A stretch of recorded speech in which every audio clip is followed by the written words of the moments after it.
Fantasy football season is right around the corner, and it's never too early to start preparing for the season. Whether it's best ball drafts, mock drafting, or listening to your favorite podcasts or YouTube channel, getting prepared now can be the difference between you winning and losing your league come this fall. One of the most important things to keep your eye on this early is the values of players. Understanding where a guy should go compared to where he's currently going is crucial when it comes to making sure you get the most value at each pick. So as it sits right now, here are 4 guys going in the first 4 rounds that are being overvalued and that you should avoid at their current ADP. Starting off in the first round, we have none other than Falcons rookie running back Bijan Robinson. Robinson is coming into the league with arguably the most hype for a rookie over the past 10 years. Now, don't get me wrong, this hype is well deserved and his skill set is one that will likely make him a top tier running back for many years to come. However, his current ADP is a bit of a red flag. The problem with this value is that he's being drafted at his absolute ceiling, and this is a guy that hasn't even played a snap in the National Football League yet. Many people are predicting that he's going to see 300 plus touches in his rookie season, which would be absolutely unreal. But the problem is we haven't actually got to see what his usage is going to be like in this Falcons offense. I mean, let's not forget, the Falcons use a top 10 pick on this guy. That is quite the investment for the Falcons organization, and so it's very possible that they could continue to deploy a committee approach so that they can get a longer shelf life out of Bijan in his career. Not only that, but Tyler Algier proved to be a very capable running back last season for them as a rookie, and so they may try to get him some touches each game as well. Desmond Ridder is a guy that's going to be used in the rushing attack as well, and so with this many questions in the Falcons offense, I'm really not willing to use this type of capital on a guy that I just don't know that much about. At his current range, I would be much more comfortable taking a guy like Stephon Diggs, Devontae Adams, or Saquon Barkley because I know what I'm getting from those guys. Moving on to the second round, we've got none other than Patrick Mahomes. Listen to me.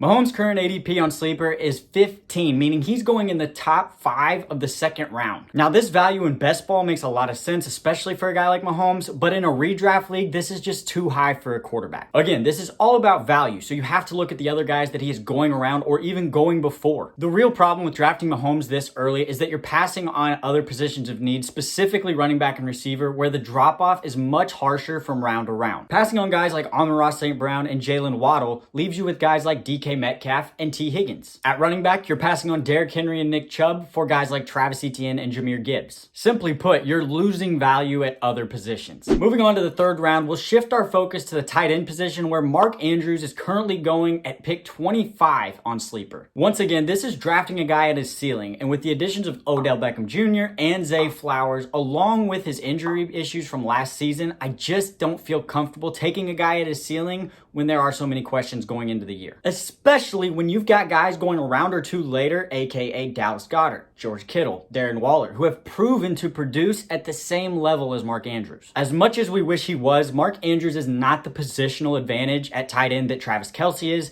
and so it doesn't make sense to take him at this spot when there's other guys later that can put up the same production. And closing us out in the 4th round, we've got Calvin Ridley, who's currently going in the middle to end of the 4th. Calvin Ridley is a prime example of pre-training camp time being the peak of optimism in football. Calvin Ridley is an extremely talented receiver, but we are talking about a guy who has not played football in almost 2 years. Now, I'm sure that Calvin Ridley will have a significant role for himself in this offense, but to just assume that he's going to come in and take Christian Kirk's fantasy value, who finished as receiver 11 last year, need I remind you, just is a bit premature. If you really want a piece of this Jaguars offense, Christian Kirk is currently going at pick 75, which is 3 rounds later than Calvin Ridley. Now, again, this is not me saying just do not draft these guys. But if this is where these guys' values sit come your league draft, you're better off letting your league mates take them and you focus on getting the most value that you can with each and every pick. But what do you guys think? Let me know where you're comfortable taking these guys and maybe some other guys that you feel are being overvalued right now. And don't forget to like and subscribe for fantasy football content all summer long.